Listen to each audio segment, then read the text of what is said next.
লাগছে।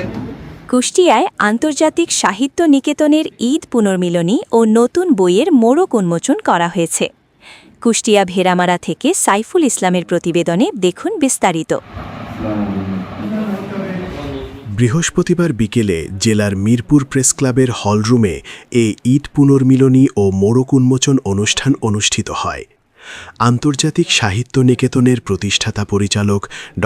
হাফিজুর রহমানের সভাপতিতে অনুষ্ঠানে প্রধান অতিথি ছিলেন মিরপুর উপজেলা মুক্তিযোদ্ধা কমান্ডের সাবেক কমান্ডার নজরুল করিম। এতে বিশেষ অতিথি ছিলেন লালন সাহিত্য একাডেমির সভাপতি শাহেদ মোশতার।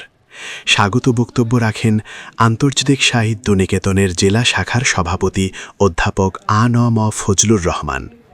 এ সময়ে গ্রন্থ সমালোচনা করে বক্তব্য রাখেন কুষ্টিয়া সাহিত্য পরিষদের প্রতিষ্ঠাতা সভাপতি কবি ও সাহিত্যিক মোহাম্মদ আসমান আলী।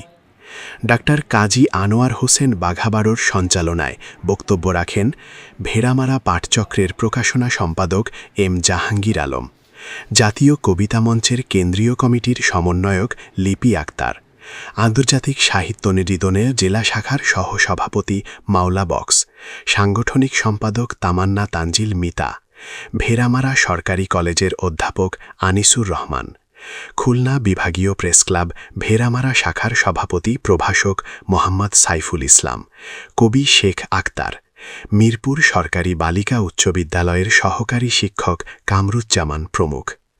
অনুষ্ঠানে অতিথিবৃন্দ প্রিন্সিপাল রেজাউল করিমের লেখা জ্ঞানে লিছিলি এক খণ্ড, ফরিদ উদ্দিনের লেখা সংসার ও আমি বইয়ের মোড়ক উন্মোচন করেন অতিথিবৃন্দ। বইটি প্রচ্ছদ করেছে আব্দুল আজিজ অবরু।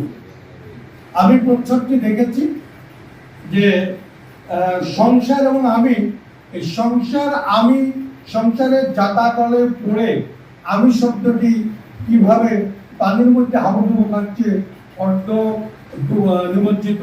সাহিত্য চর্চা করেন তাদের এই